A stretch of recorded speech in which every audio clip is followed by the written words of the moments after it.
Anna Sherrill, welcome to Dash's Breaking Ground podcast. So we go back a little bit, but I did not realize until a little research was provided that you grew up in Arizona and actually lived in Spain. Tell us a little bit about that era.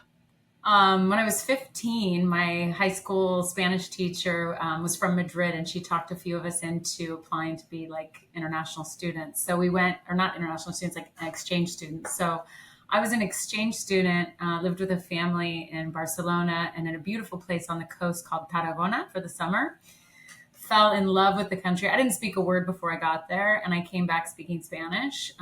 Went from barely speaking to an AP Spanish class, fell in love with the people, the culture, and made friends. And I went back every summer. So that really just kind of changed my life. It changed the way that I saw the world, really opened me up to obviously be able to relate to a lot of the different cultures, just to be able to speak their languages, and to Europe. I mean, it opened up Europe to me so much. So my junior year of college, I also went back and went to a small school, international school in Sevilla. So I lived in Sevilla for a semester and traveled all over Europe with friends. And How did you wind up in Miami? What was what was that journey?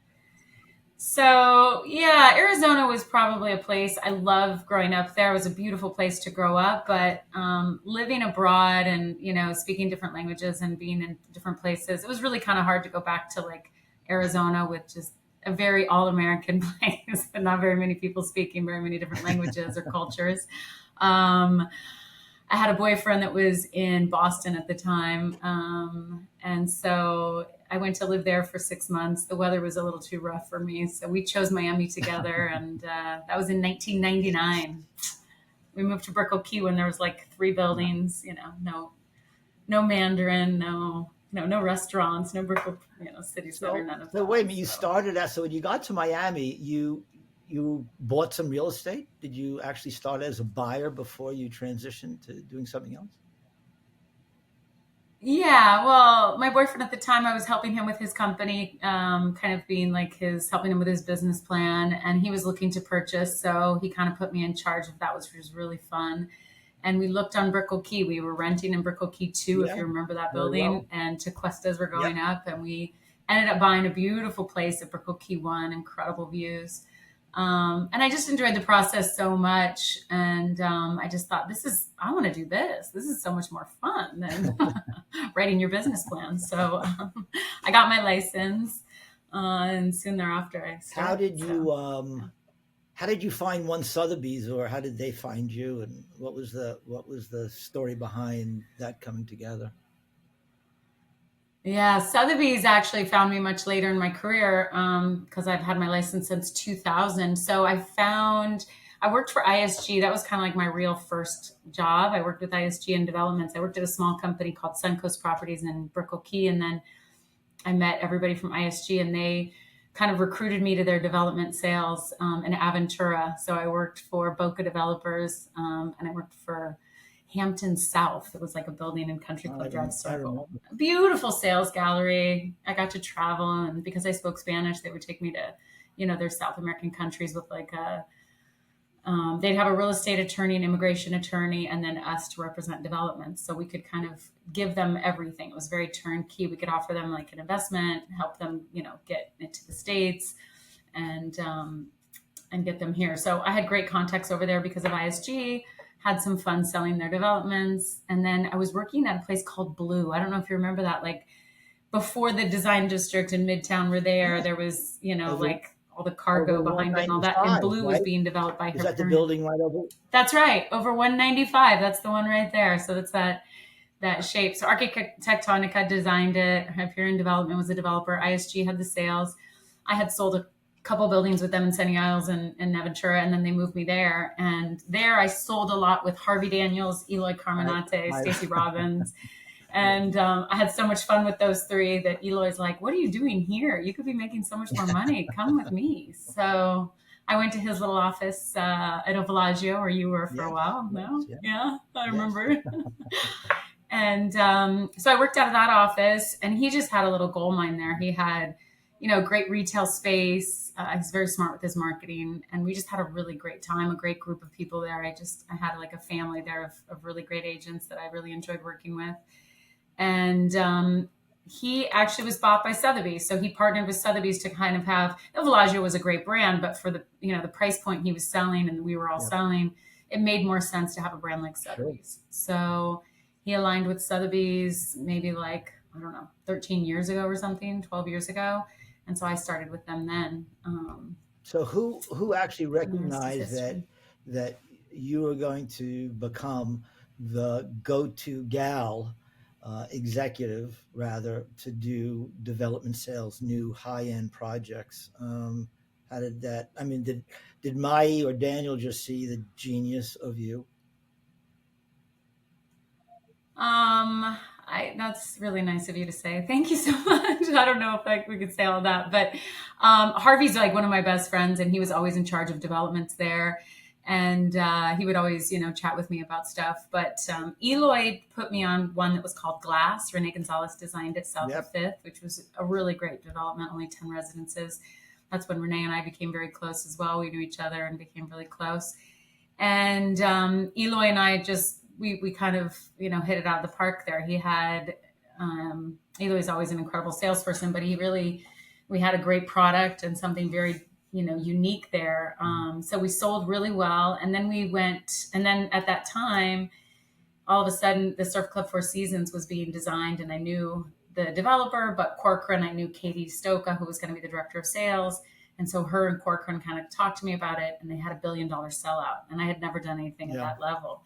And I think that's really when my career changed, especially in developments, because I went from selling, nice product, maybe up to like 5 million or something, but to selling 15, 20, 10 million daily, like 7 to 10 was like a normal price point for us. And so it's when you really hone your skills and are selling by yourself, like, without having an Eloy above you or Sure. somebody else, just doing it on your own, that you, I think, get the confidence and can take it to the next level. How would you So that experience was how would great. you Yeah. describe the difference between a buyer who's in the 3, 4, 5 million and then the buyer who is in 8 million plus? How would you describe how different they are and your approach?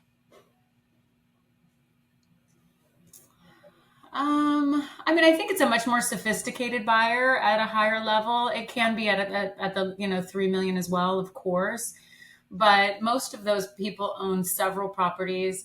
They have a level of confidentiality that they want. They don't want anybody to know their names. They don't really want too much out there about their identity or anything, or who to know what they're buying and when they're buying it.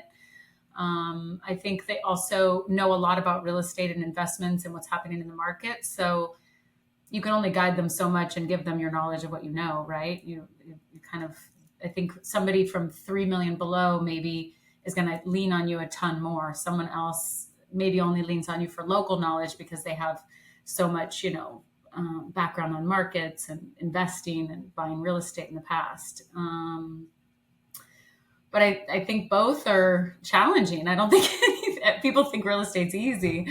And I don't think any of it is easy. Even developments, people think, oh, it looks so easy. Can I join your team? And I don't think people understand how much you really put into this. It's when you work with a developer, it's also a lot more of like a real, um, reporting and a lot more schedule. And, being a realtor, people are used to kind of running around. They work 24/7. They still work just as much, but it's just a different, structure. Sure. So I've been lucky And that I can do both. part of that is that on new development sales, developers have a lot to say as to who's going to sit on their projects, who's going to represent them.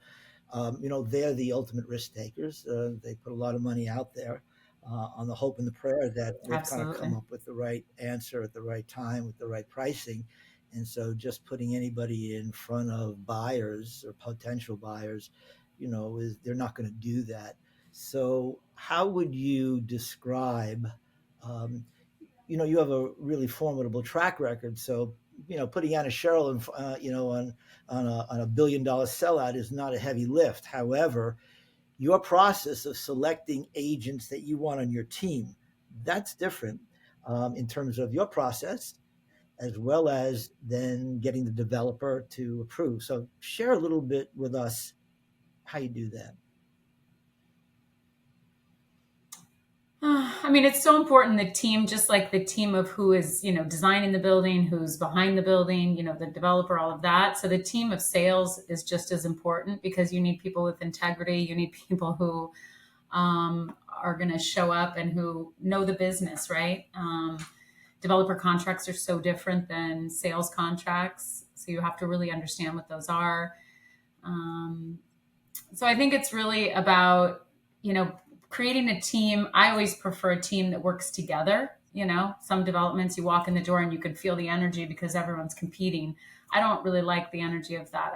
I've always worked on teams where even if, there's a couple stars there, you want everyone to feel like they're contributing and everyone's giving something. Because if we're all winning when we win in any team, I've just found that it's just so much more peaceful, and it's just such a better atmosphere to work in. So, for how much we have to do, I want somebody with experience, but I want somebody who's a team player. I want somebody who's gonna, really be there for us, at any time, and that we can all work together and not have to like look behind our backs or worry if we're not in the office one day or any of that. So, developers, it's really important the developer you work with as well, in my opinion. It's really important So, because you're putting your name there. when you're selecting team members, again, I know the developer has to approve them as well. Um, how do Sure. you selectively, or what your antenna, in terms of if you do not know them from past jobs, let's say, what is your antenna like in your process in evaluating who's going to really be a really true collaborative team member versus someone may not be as wonderful as you would want them to be? I mean, I would rely on, the people I know in the business that have worked with them. I would rely on their references, how I meet them and how they talk to me and what, I kind of get from the feeling of that. I mean, I always go with my gut and everything in life, and it usually doesn't get me wrong. So if I pay attention to that, I can usually get it right. So let me ask you a little bit about the why of Anna Sherrill.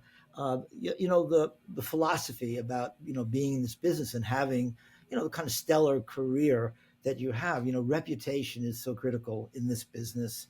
Because as you It's say, everything. people will ask Yeah. around, whether they're going to sit on a project or not, and they're going to want referrals and recommendations. So, but the essence of who you are and how you approach this business is how would you begin to articulate that?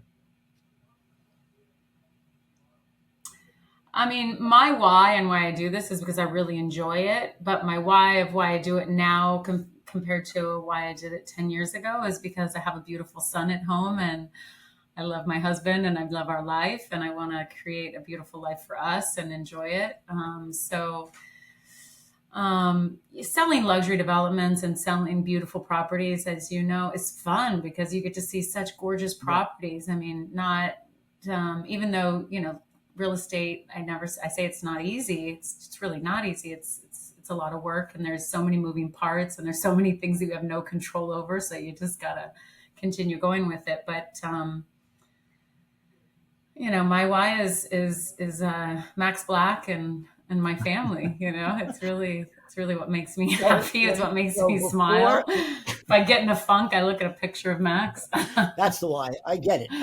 However, tell me about a little bit about the buyer from, let's say, pre-pandemic and the buyer today. How would you distinguish them? If, Well, let's say pre and then during the pandemic and yeah, now, right? I think that's yeah, even sure. different. I think pre-pandemic, it was sales were a lot more difficult. There definitely wasn't as much money spent on some properties. I had clients who, bought a property with me. They rented for years, maybe bought a smaller property with me, and then during the pandemic, bought a $30 million house on the water, without blinking. Wow. So it's insane to me how much that changed, and how during the pandemic they really just wanted their own space, and they were willing to kind of take anything that felt really comfortable, gave them the privacy they wanted, the location they wanted, but wasn't all about so many things that oh, it doesn't have the perfect closet, or it doesn't have, they weren't as as picky as before, and they definitely were willing to pay a lot more than they were, before the pandemic. After the pandemic, I feel like there still is a short in supply, and I think that people are still really moving here from all over, for tax reasons and for just a better Yeah. lifestyle. But I don't think they're willing to pay as much or really to pull the trigger without they're a little more discerning now. They're a little bit more, they're definitely doing more of their homework on, what's happening. Champlain Towers, for example, something that happened in a building where we never thought something like that could happen, and I can't imagine that it ever would again. Yeah. It changed the way that we sell real estate today, and it changed the way people look at properties and older buildings, and it changed the way that associations are going to be run in the future and how they're run now, and the budgets and That's what actually things that's cost. a So really, I really, really good point. Champlain Tower, the collapse of that building and all those deaths, um, really brought up such a critical component in terms of what goes on in Florida, especially South Florida, where buildings, in terms of a boom, happened 40, 50 years ago, and the ability of those buildings staying current in upgrades and staying sound, fundamentally sound, um, has changed, and laws have now changed in order to make sure, to the best of everybody's ability, that there's never another Champlain Tower. So, I guess the question is that when you now address buyers today, um, uh, 40-year certifications, which buildings have to incorporate, and a whole host of other things, bringing all kinds of different components in a building up to code. How do you navigate through all of that, because it really has changed the complexion of residential sales in Florida? Is this just about just sharing and I upfront this data, this information? So what we do is just a ton more due diligence. We ask for meeting minutes, the history of all the insurance on the building. We look at 40 and 50-year certificates. If they have an engineering survey and where they're at, the structural engineer survey. We look now. There's buildings that I think we've seen it in the past, but they're going to be bought up by developers because it's going to make more sense for those people to sell than to try to carry those with the insurance costs of today, having to keep up with reserves and all of that. So even a residence that I sold not that long ago in an older building on the beach, somebody reached out to me and said a developer was looking to buy all the units, that if my sell, if our the current owner would be willing to sell. So I think we're going to see a lot of that, and it's a positive and a negative, right? Like people can't afford to hold them anymore at certain price points, and with what's going on. So that makes sense.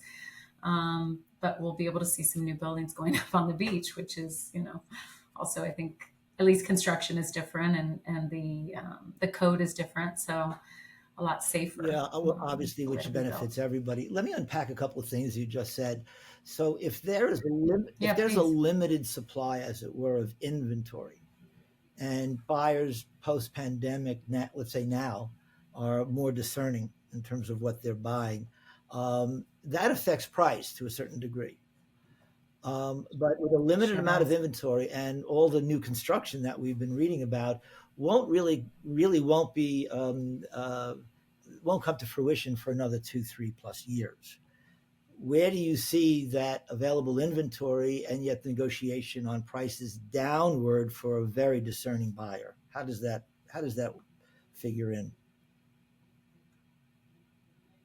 I mean, prices downward, I don't see in key locations and in great buildings. I think that the market won't really see that. I do see, maybe a little more flexibility in pricing, like we're seeing. It used to be full price or maybe Yeah. 2% off. Now it's anywhere between 7 to 10, which is a very different number, right? So you're seeing from asking price to sold price, but you don't really see the prices, like the real prices, move much. So prices are holding, and I don't think they'll go up a lot, but I don't think we'll see them really. I guess it depends on what we're looking at, right? In the luxury market, it's very difficult to find that because there is a limited inventory, and there continues to be, even though they're building new buildings, they may be building a 20 residences, 30 residences. they're all more boutique, kind of high end residences. So Understood. So let me ask a little bit about your process in terms of reaching out competition when you're sitting on a high end project and there's lots of other options. What marketing tools? I'll lead you down a path. Marketing tools do yes, please. do you and your associates kind of reach to as far as discerning um, kind of accurate, up to date information versus so much information that's not entirely accurate. I think it's hard to have information on all the developments unless your company is representing them or you know somebody, intimately within the development. Because it's only shared with, whoever is in there. So I think to get all the accurate information is kind of hard. I always try to take what I know, right? Who's the architect, where's the location, who's the developer, and what's the brand on it, right? There's just Miami's become such a branded residences where Yeah. you have anything from Armani to Porsche to St. Regis. To me, a real brand of luxury or of services and amenities would be like a St. Regis, something that has that, that history, a Four Seasons, something that really is a brand that's related to that, a Ritz Carlton, that kind of thing. But we don't have, besides your platform, Dash. There's not any platforms that I know of out there that really do that. There's really it's hard to go anywhere and get all that information. It's non-existent. So and then there's Dash, right? So uh, Yeah. Yeah, let's talk yeah, about Dash. well, so Absolutely. thanks. Full transparency, Anna, for my audience, Anna was one of the first 6, 7, or 8 people that I shared the concept of Dash with, goes back 2.5 years ago. And her counsel in terms of what the platform needed to provide in terms of accurate information, up to date information, fairly representing what the developer's intent was, and all the rest of it was, critical, and that it had to be a platform that was easy to access, easy to navigate. There's no, statements had been made to me years ago about what is the point of having the most robust, all-inclusive website if nobody can figure out how to get through it. And so I'll mention Beth Butler of Compass had said to me very early on, at Compass, we've spent millions and millions of dollars on content, and so few of our agents access it because it's too challenging. So I wanted to make Dash. If you could do your Facebook page, you could do Dash. Anyway, so Anna was one of the early folks that I chatted with about this business and representing pre and new construction content that needed to be accurate and up to date. So she was very instrumental early on. So Anna, where do you think the legitimacy of high end auto brands now married with Sure. residential real estate? How does that work in terms of the kinds of prices that they're stating for this real estate when they really do not have the DNA of hospitality or residential real estate? I mean, I think that it depends on who your audience is, right? Like Sunny Isles has maybe a more of a international, Brazilian, certain brands that people resonate with that make sense. I don't think that they will get as high of a number as you can get at like a Surf Club Four Seasons, or you can get at the St. Regis, or you can get at these others, or for any of those others. I think that they can't demand that kind of a price, and they won't get it. But it depends on the timing in the market, and it depends on really the audience and who you're marketing it to. I think Sunny Isles is a very different market, and that's where you see Bentley and Porsche and some of these other brands, Armani, etc. But even Aston Martin, which I think is a beautiful Yeah. building. I mean, I think it's a stunning building. Um, I think you have to really love that to be, into the car. Like to walk into a sales gallery and to see a car. I love a car. I love a Porsche. I drive a Porsche, but I wouldn't pay more because it's a Porsche building, and I don't want the car to park in front of my house. I myself don't want that. Well, Um, so so I don't know. yeah, For me, I don't relate to it 100%. So it's harder for me because I sell what somebody wants me to sell them, but I would never tell my client, I recommend this. That wouldn't be my so first thing I would do. that's actually really interesting. That's an interesting answer. But just on the point, just further for a moment, if you marry an Austin Martin with an Ugo Colombo, who's a very, very credible builder down here, um, Amazing. so Absolutely. so you're wrapping the Austin Martin kind of imprimatur with a very, very credible developer. Ugo builds just the finest real estate. I guess it works when, I and agree. there are It other does great examples of stuff. that. But to wrap a high end brand around product, just kind of Without the team, like if you have architecture, like you have 1000 Museum, which is I think an incredibly beautiful building, right? Zaha just kind of yes, changed all the way downtown looks, and that whole, it really changed everything for that area. You have Zaha. We don't, I mean, they had great they were good developers, they were great, it's a great location, and it's a good yes. location. It's about architecture there, design, and they came up with amazing services and really just a beautiful building. So those developers came up with something that made sense, and they found a way to really kind of change the way the prices were there because they changed that area. You know what I mean? They changed downtown with that building, in my opinion. They changed, there's people that bought there just because of, what that building being Well, there with its helipad it's and yeah, extraordinary. Do you think that that's David Beckham bought the penthouse there? You he may have even did. sold him that for $20 million. I don't know how many years ago. Does when celebrities um, uh, Hmm. when developers are permitted to use celebrities' names. Um, in this case, Beckham buys the penthouse, and I can't help but imagine that probably accelerated sales. Was that a big deal over there? It was a huge deal. I unfortunately didn't have a lot to do with that sale except helping, on the outside. The developers really dealt with David and his team more, and really his financial guys. But we were instrumental in helping a lot of sales there. And having him as a buyer is the best PR you can use. Who doesn't love David Beckham? So I think any buyer like that of that level, if they buy in a building, it's always going to help a developer. It's always going to help the sales.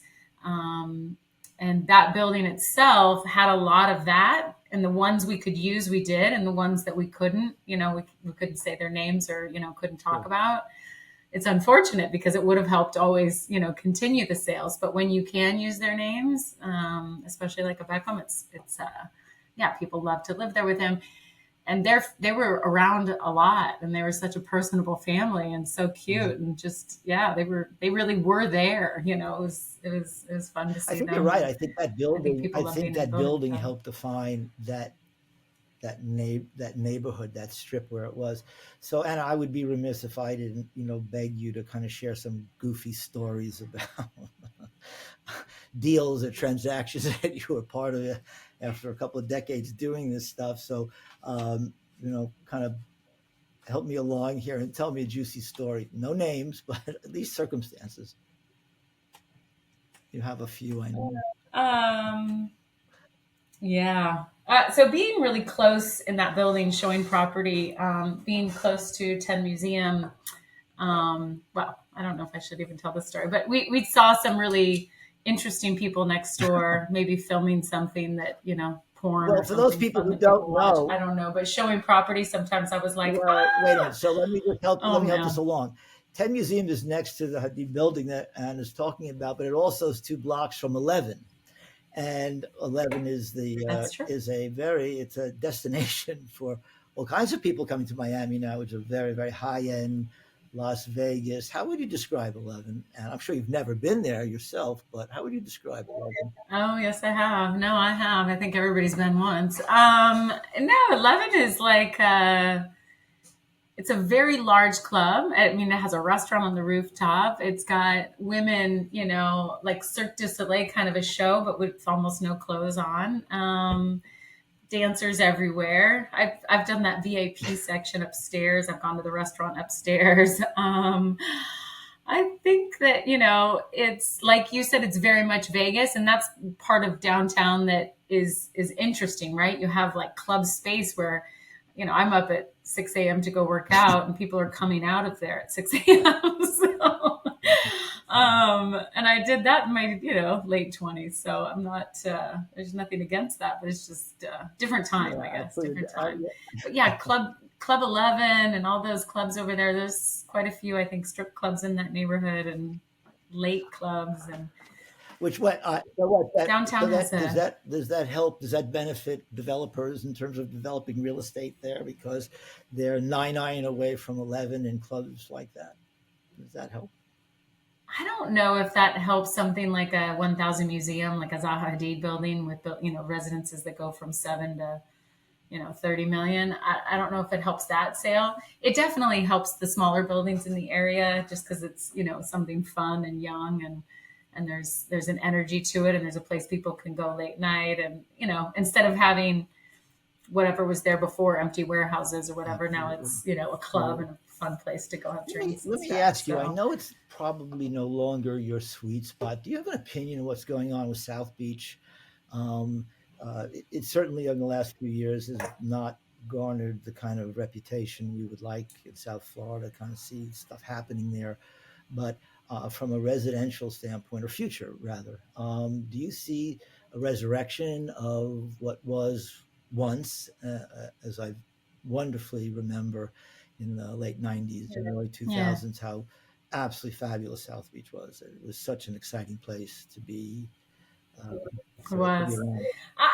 I mean, I love Miami Beach. My office is south of Fifth. I'm here at First in Washington in Sotheby's office, and south of Fifth is still one of my favorite neighborhoods. I still think we have, one of the greatest. I still love all of Miami Beach, but it changed as we know during COVID, like a lot of things. And Ocean Drive got dangerous, and different areas because businesses lost so much, just kind of changed. So we saw a different crowd in some different areas, maybe even south of Fifth. It wasn't quite as safe for a while. And some of my neighbors or some of my clients really, instead of, they would buy here, they now are telling me maybe sell and buy in downtown or in, we're selling St. Regis and Brickell. They're moving to Brickell, which, I don't think you ever saw, or Coconut Right. Grove. Look at what Coconut Grove has, turned into. So all these neighborhoods that maybe I didn't really do much business in before are really just growing and turning into something so different. But I think Miami Beach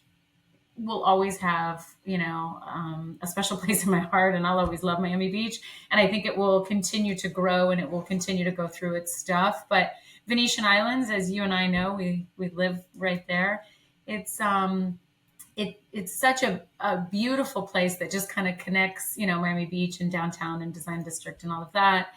And it used to be you could buy something on the water for 3 million maybe, and today you can't touch anything on the water for under 10, and that's a tear down. There's homes that trade in the 30 to 40 million range if you want, or 20 to 40 for sure. So I think Miami Beach, it depends where you are, and there's some pockets that need some love, and there's some things that need to be cleaned up, and some of the crime that kind of happened needs to change, right? It needs to be cleaned up quite a bit, but I believe that it will, and that the Miami Beach residents will be more involved, and it's become so much more of a community. People actually live here full time now. Like when you and I, were Yeah, here in the late '90s, early sure. 2000s, everybody was here for maybe 6, 7 months, and then they were Right. gone.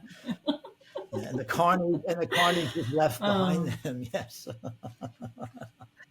Yeah. exactly, Yeah. No, I mean, exactly. obviously the migration has Um, been considerable, and do you think that Florida can, or certainly South Florida, can withstand this? Recently, someone said that 1,200 visitors are coming to Florida. Visitors, primary residents, are coming to Florida every single day now. We're leading obviously in population growth. Can the can the infrastructure of Miami handle all of this population? Oh, probably not. I mean, as you see, like just right now with what we're doing with this, the infrastructure of what they're building with this overpass to make things a little easier so we don't have so much traffic has been difficult. I think they are building quite a few new buildings. You'll see quite a few new developments Sure. happening. So I think, real estate will catch up to it and supply will come back and I think we'll be okay. But if we're looking at infrastructure, I think they have a lot to Yeah. do. And I'm hoping that they spend it in the right places. I'm we're wrapping it up, and full transparency. Anna and I, I got to think of a juicy yeah, story for you. Let me think yeah, of a juicy story. yeah, Hold about when on. this guy met that girl, and they went to that model residence, and nobody knew that they were there, and then everybody knew they were there. Um, um, by the way, Anna and I live, for my audience, we live 2 floors apart. I see her almost daily with her beautiful son and her handsome husband. And the fact is, she is off. I'm walking my dog at 6 o'clock in the morning, and she is off to the gym at 6 o'clock in the morning. Um, so all of that is true. Anna, I want to thank you again for your time. You're really quite the interesting, fascinating, accomplished woman. I do appreciate our relationship, and I really appreciate you coming on and spending time on Dash's Breaking Ground. Of course. It was my pleasure. Thank you for having me. Thank you so much. Don't hang up. I love seeing you Don't daily as hang up well. yet, Jake. Was there anything? Is it all recording? Are we all good?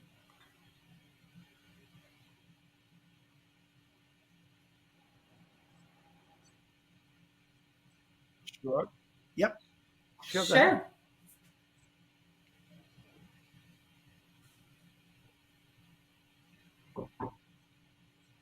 Oh, let me. I didn't even look. I'm sorry. You know what? I didn't even turn the bloody thing on. That's stupid. Yeah, what? It's not popping up. I'm sorry. I'm sorry. It's not popping up for some reason, Jake. Oops. Technology, love it. Why don't you just? What should I Hmm. be asking Anna? I'm sorry. I'm not seeing it in the chat.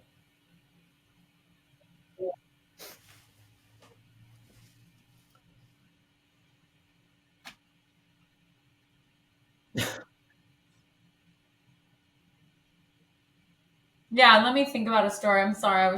That's why I wish I would have thought of this last night. Okay, somebody. Um,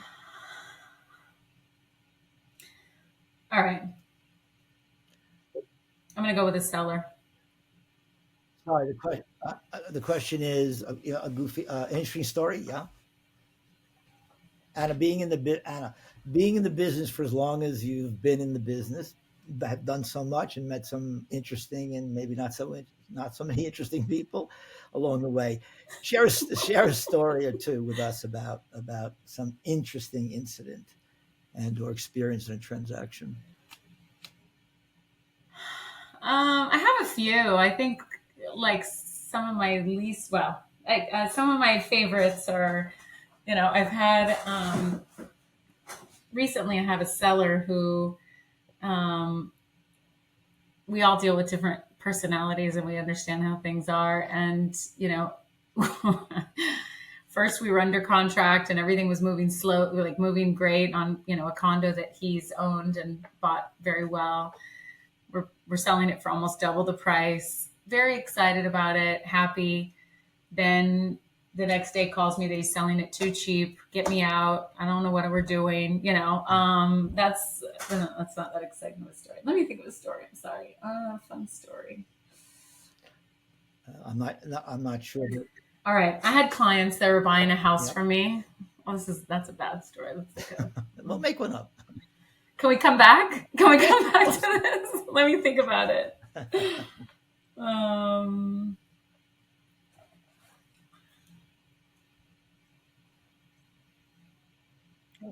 That's a good one. ooh.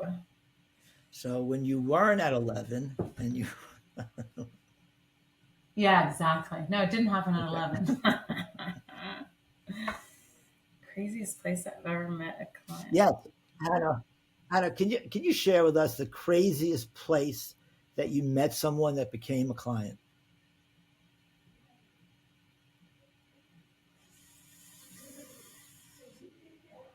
I don't know if it's the craziest, but I, uh, I think socializing with other clients is where I've met most of my clients. Either socializing with clients or the gym. Those are my two favorites. But craziest, I would say maybe being on a boat, out in the middle of the ocean in my bikini, chatting with some people. And a friend of mine said, Anna's the best. You have to work with her. And when you're not feeling super professional because you're, enjoying the water, drinking wine, and in your bikini, I think that was probably the first time I'd been around a client without, Clothes on, yeah.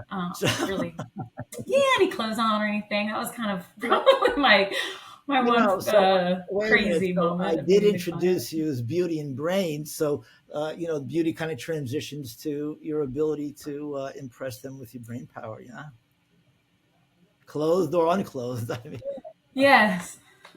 Yeah, clothed or unclothed. Yeah, your knowledge of the market is always important to say when you're to take them off of track of, I guess, anything else when you're in that very good. moment. Yeah, I think that's right. What else did we miss? Anything, guys? Anything else for?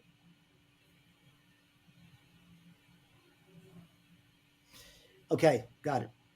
Anna, so how would you, what counsel, advice would you give to a young agent coming into the business now? What would you suggest that their focus needs to be in doing well and having a career in this business? Um, I would say follow somebody that you really admire in the business, somebody that's a top producer that already, has a business that you want to mirror. If you can, join their team or see if you can be their assistant. You learn so much by somebody who's already been in the business and has that. If you can hire a coach or follow some type of a coaching strategy, it's really just to be guided by the right people and to get the right advice is so important in this market, in any market, in my Sure. opinion. You good, guys?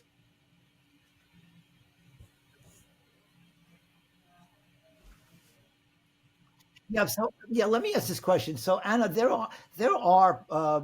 Anna, there are professional coaches that work with young agents and more mature agents in helping them fine tune their skills as agents. Correct? Yeah, absolutely. I have a coach. I've had a coach for the past, I think, five Really? years. Um, and it's really not to guide me in like what I know in real estate. It's to guide me in how to hire people, how to keep my, systems going, how to manage people, to keep me accountable, which is so important. So I think a coach is an incredible strength. I mean, some of the top CEOs in the world and Fortune 500 companies have coaches. So if you can find the right coach that, you know, um, Do you want to plug? Do you motivates want to you plug your and, coach? and keeps Do you you want being to your best. share who your coach is? What his name is or her name? It's her. Marianne Gillespie is her name. She owns a company called Apple. Oh my gosh, I don't even know the name of it. Because there's going to be Red Apple Coaching. Marianne Gillespie, Red Apple Coaching is my coach. okay. Yeah. How did you find her?